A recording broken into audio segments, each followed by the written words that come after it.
하나님 말씀 오늘 요한계시록 3장 14절부터 16절까지 세 절이니까 같이 한 목소리로 함께 큰 소리를 읽읍시다. 시작. 라오디아 교회의 사자에게 편지하라. 아멘이시오, 충성되고 참된 증인이시오, 하나님의 창조의 근본이신 이가 이르시되 내가 네 행위를 아노니 내가 차지도 아니하고 뜨겁지도 아니하도다. 내가 차든지 뜨겁든지 하기를 원하노라. 내가 이같이 미지근하여 뜨겁지도 아니하고 차지도 아니하니 내 입에서 너를 토하여 버리리라. 아멘.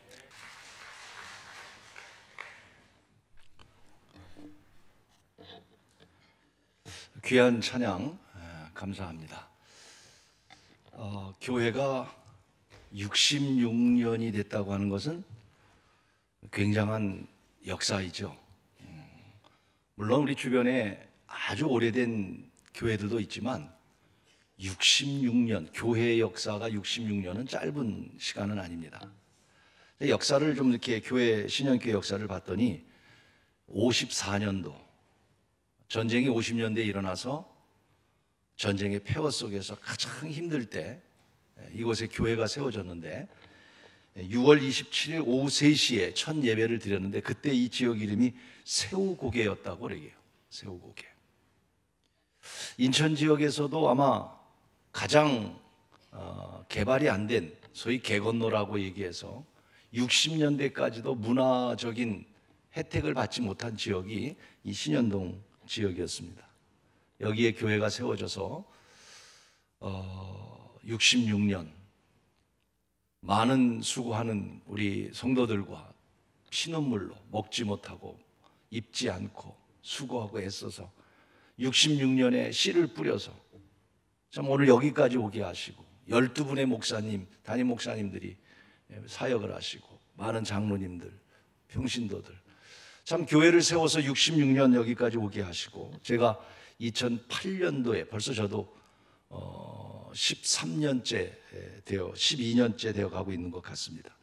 그리고 1997년도 이 교회가 세워진 이 건물이 세워져서 입당한 것도 벌써 참 시간이 많이 지나서 23년이라는 세월이 흘러갔습니다. 저도 온 지 벌써 12년째 되고 또 이렇게 하나님의 은혜 가운데 66전을 맡게 하신 우리 하나님 또 참 감사하다. 오늘 예배할 수 있는 것 감사하다. 우리 하나님께 한번 영광의 박수 먼저 올려드리기를 원합니다. 교회를 이 땅에 왜 세우셨을까? 교회라는 말은 헬라어로 에클레시아, 불러냈다, 그런 뜻을 갖고 있어요. 많은 사람들을, 죄인들을 불러서 그들을 모아서 그들을 훈련하고 양육하고 또 그들이 함께 공동체 생활하는 것, 그게 교회죠. 그래서 교회는 부름받은 곳이기도 합니다. 그러나 부름받은 것으로 끝나는 것이 아니라 부름받은 자들이 하나님의 뜻을 가지고 또 세상에 나가서 교회로 모이는 것뿐만 아니라 세상 속에 보내져서 하나님의 뜻을 이 땅에 이루어가라고 교회를 세워주셨습니다. 그래서 하나님의 뜻을 이루기 위해서 복음을 전하고 영혼을 구원하고 구제에 힘쓰고 선한 일을 하고 세상 속에서 영향력 있는 교회가 되어야 합니다. 교회의 역사는요, 벌써 2020년의 오늘 역사 속에서 수많은 고난과 핍박과 위기 속에서 무너지지 않고 여기까지 왔습니다. 할렐루야, 여러분. 예수님께서 베드로가 고백할 때에 주는 그리스도시요 살아계신 하나님의 아들이라고 고백할 때 그 신앙의 고백 위에 이 반석 위에 교회를 세우리라고 말씀하시면서 이렇게 말씀합니다. 결코 음부의 권세가 이기지 못하리라고. 그 주님의 말씀대로 2020년이라고 하는 긴 역사 속에 힘든 여정이 있었지만 교회는 무너지지 않고 든든히 세워졌고 저는 분명히 믿습니다. 주님 오실 때까지 교회는 든든히 세워질 줄로 믿습니다. 물론 위기를 많이 만나게 됩니다. 초대교회에 교회가 세워져서 얼마나 많은 핍박이 있었습니까? 그 핍박 속에서도 초대교회는 존재했습니다. 그 교회가 중세에 이르면서 이제 교회는 점점 왕성해지기 시작했습니다. 부를 가진 자와 권력을 가진 자, 세상을 통치하는 자들이 교회를 통해서 더 큰 것들을 차지하게 됐습니다. 그래서 교회는 타락하기 시작했고 중세에 새로운 개혁이 일어나 종교 개혁을 통해서 다시 교회는 새로워지기 시작했어요. 그 역사가 오늘까지 흘러오는 가운데 오늘 이 시대에 와서 교회는 또 한 번의 큰 위기를 만나고 있고 교회도 역시 점점 타락 속에 빛을 잃고 맛을 잃고 세상으로부터 조롱거리가 되어 있음을 우리는 잘 알고 있습니다. 이런 상황 속에서 오늘 66주년을 맞이하면서 저는 오늘 라오디아 교회를 생각해 잠시 보게 되었습니다. 여러분, 라오디아 교회는 소아시아의 7교회 가운데 한 교회입니다. 사도 요한이 밤모섬에서 하나님으로부터 교회를 향한 7교회의 메시지를 가지고 전달한 것이 소아시아 7교회에 준 편지입니다. 에베소, 소모나, 버가모, 두아디라, 사데, 필라델피아, 라오디아 교회입니다. 특별히 이 마지막에 나오는 라오디아 교회는 교회 연구가들에 의하면 오늘 마지막 시대의 교회를 말하는 것이고, 이 라오디아 교회는 칭찬의 말이 한마디도 없습니다. 가장 충격적인 말이 뭐냐면 저에게 있어서 이 라오디아 교회에 주신 말씀 가운데 가장 충격적인 말이 뭐냐면 16절 말씀입니다. 16절. 저는 이 말씀을 볼 때마다 이렇게 되면 안 되는데, 이런 신앙이 되면 안 되는데, 우리 교회가 이러면 안 되는데, 내 신앙이 이러면 안 되는데, 그게 뭐냐면 미지근하여 뜨겁지도 아니하고 차지도 아니하여서 하나님이 이렇게 말씀해요. 내 입에서 너를 토해버리겠다는 말. 구역질 난다는 말. 가식스럽다는 거예요. 믿음이 있고 없고가 문제가 아니라 얼마나 우리 신앙이 역겨웠으면, 비유가 상했으면 하나님께서 토해버리고 싶다. 오늘 라오디아 교회의 모습 바라보면서 오늘 우리 66주년을 맞는 우리 교회를 생각해보고, 우리 한국 교회를 생각해보고, 내 신앙을 생각해보고, 우리 성도들의 신앙을 생각해보면서 귀 있는 자는 들으라고 하는 이 하나님 말씀에 저는 귀를 기울이고 싶고, 사랑하는 성도 여러분들로 귀를 기울여서 오늘 우리는 다시 이 말씀 속에서 여러분에게 드리고 싶은 말씀이 뭐냐면, 교회여 다시 일어나라는 것입니다. 성도여 다시 일어나라는 것입니다. 신앙생활에서 다시 일어나라는 것입니다. 토해버리고 싶은 주님의 마음, 그런데 주님이 말씀하시는 거예요. 회개하고 열심을 내고 귀 있는 자는 들어라. 다시 오늘 일어나기를 원한다는 말씀입니다. 여러분, 교회는 시대 때마다 어려울 때마다 빛이 됐고 중심이 됐습니다. 교회가 중심이 됐습니다. 폐쇄적인 대원군 이후에 1884년 제물포 인천 땅에 복음이 처음 들어오지 않았습니까? 우리가 100주년 했는데 벌써 134년이 지났습니다. 참, 136년. 기독교의, 한국의 기독교 역사. 그런데 교회는 이 대한민국의 사실 중심이었습니다. 그 어려운 시대에 복음이 들어와서 복음을 통해서, 교회를 통해서 병원이 세워지고 학교가 세워지고, 세브란스 병원이 세워지고 배제학교, 연세대학교, 좋은 학교들 복음으로, 교회로 인해서 세워졌습니다. 일제시대 때 나라를 잃고 그리고 독립운동을 할 때 수많은 독립운동가들의 대부분이 기독교인이었습니다. 나라가 어려울 때 기독교는 이렇게 힘이 되었습니다. 여러분, 놀라운 일입니다. 민족 대표 33인 가운데 절반 이상이 기독교인이었습니다. 그 당시 정동교회, 상동교회, 제암리교회, 여러분 뿐만 아니라 유관순 열사 감리교인입니다. 길선주 장로님, 신석구 목사님 신사 참배하지 아니하고 다 나라가 어렵고 힘들 때 힘이 어디였냐면 교회였다는 거예요. 그런데 오늘 우리는 아무런 힘도 없단 말이에요. 6.25 이후에 나라가 어려울 때, 여러분 힘들고 어려울 때 고아원을 세우고 병원을 세우고 교육에 앞장섰던 것들이 교회가 중심이었어요. 저도 어린 시절이 기억납니다.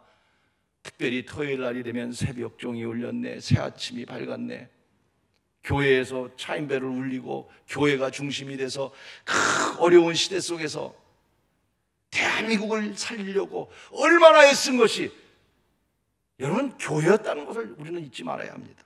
또 이 정부도 잊지 말아야 합니다.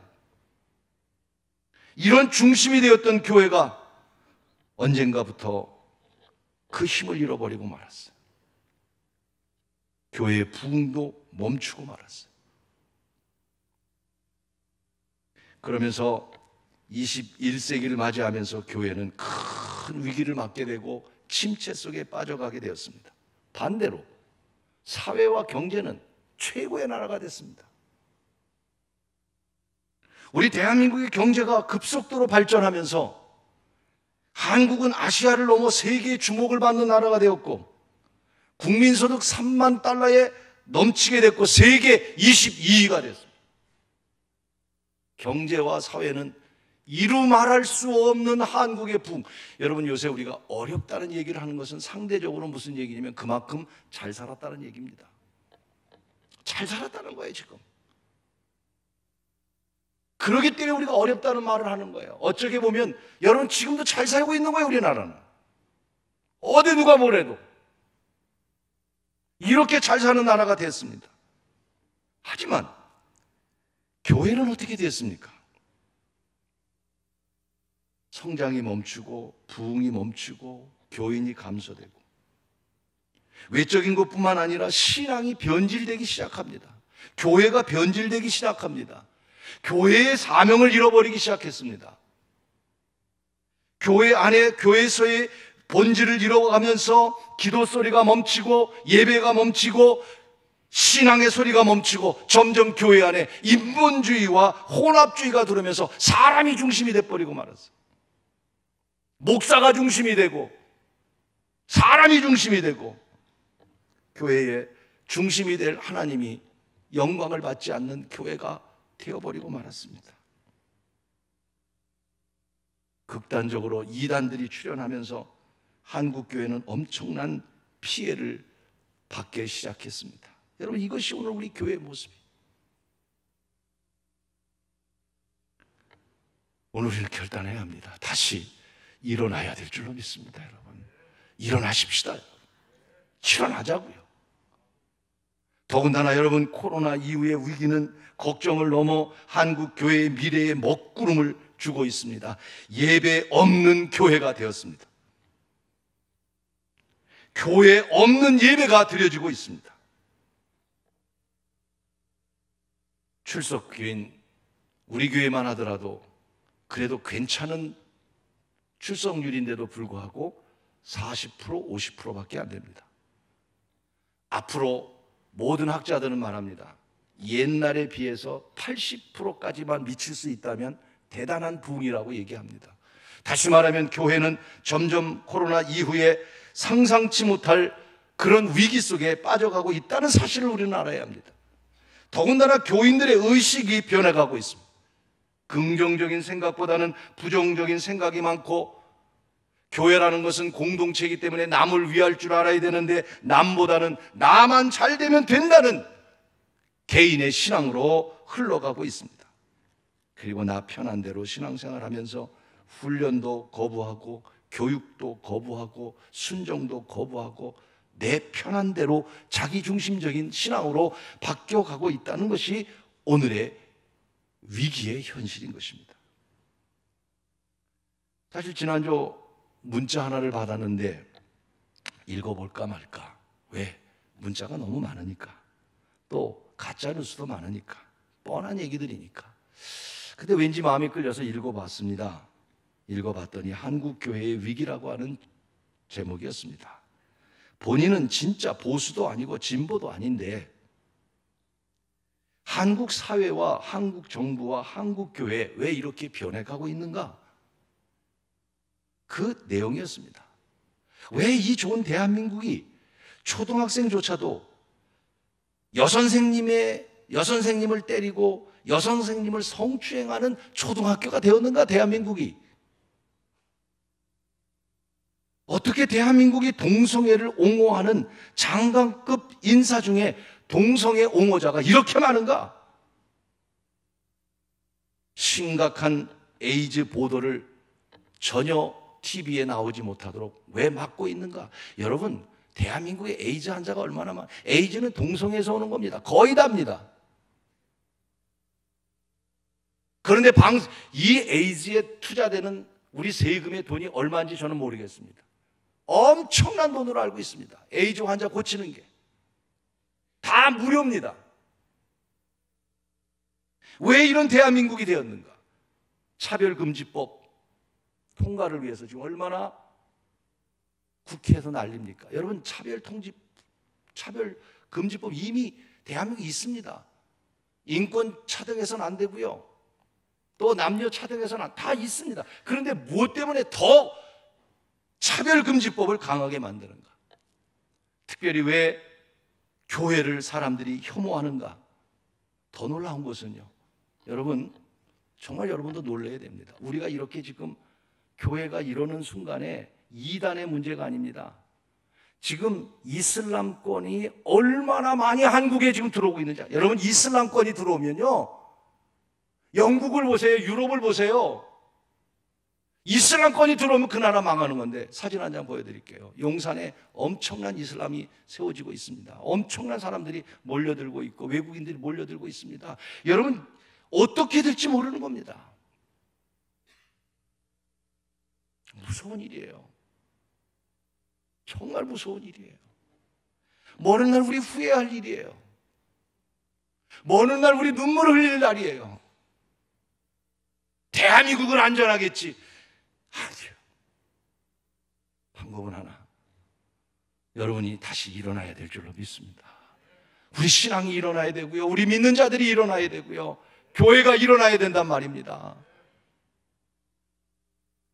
가장 교회를 박해하고 싫어하는 사상이 누굽니까? 공산주의 아닙니까? 공산주의자들은 교회를 망하기를 원하고 있습니다. 마귀의 최고 목표가 뭡니까? 교회를 무너뜨리는 거 아닙니까?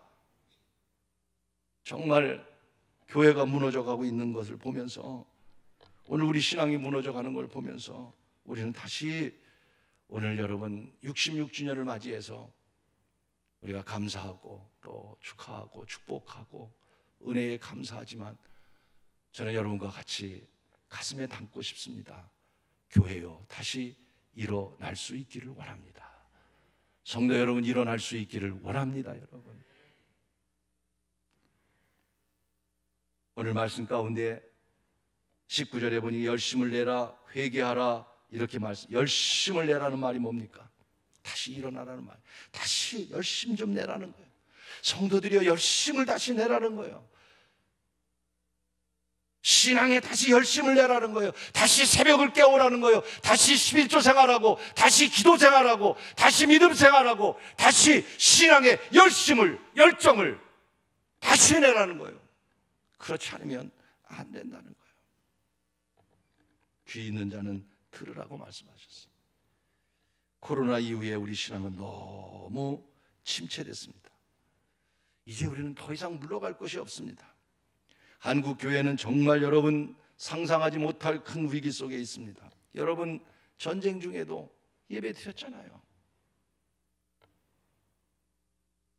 여러분, 공산당의 핍박 속에서도 예배 드렸잖아요.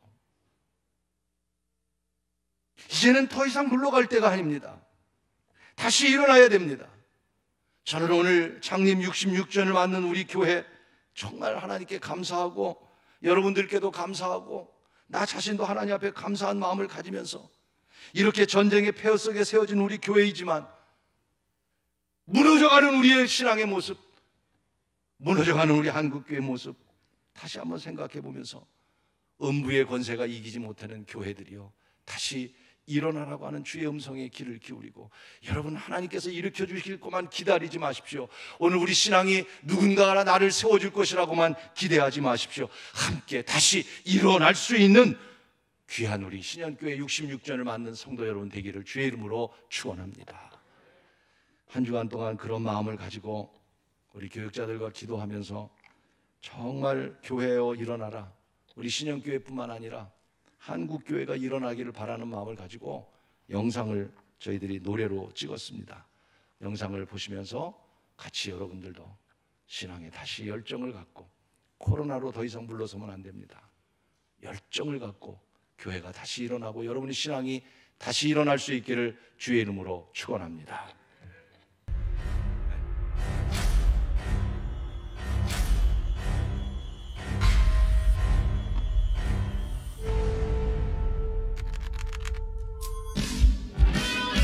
코로나19 감염이 전국적으로 확산되면서 기독교 문화계에도 영향을 끼치고 있습니다. 현관문 앞에 설치된 세척소에는 오늘도 어김없이 방역 활동이 이루어집니다. 침체로 이어지진 않을지 우려가 커지고 있습니다. 신앙의 성숙을 위한 노력과 함께 사회 구성원으로서의 교회 역할이 더욱 강조되고 있습니다. 교회여 일어나라,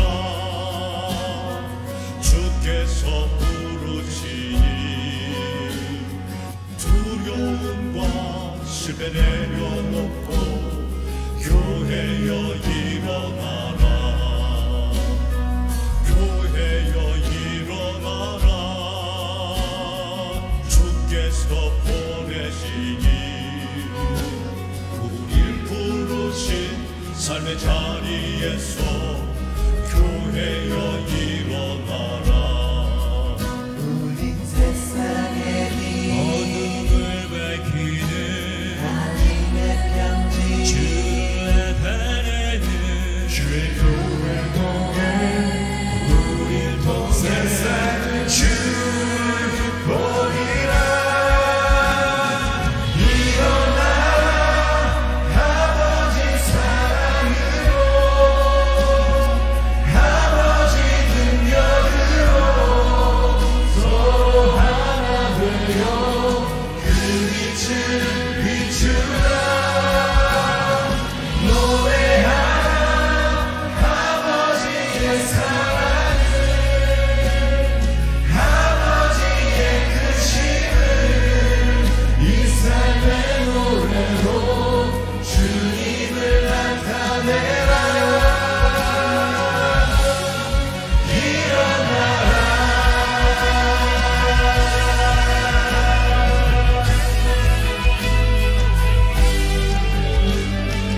교회여 일어나라, 주께서 부르시니 두려움과 실패 내려놓고 교회여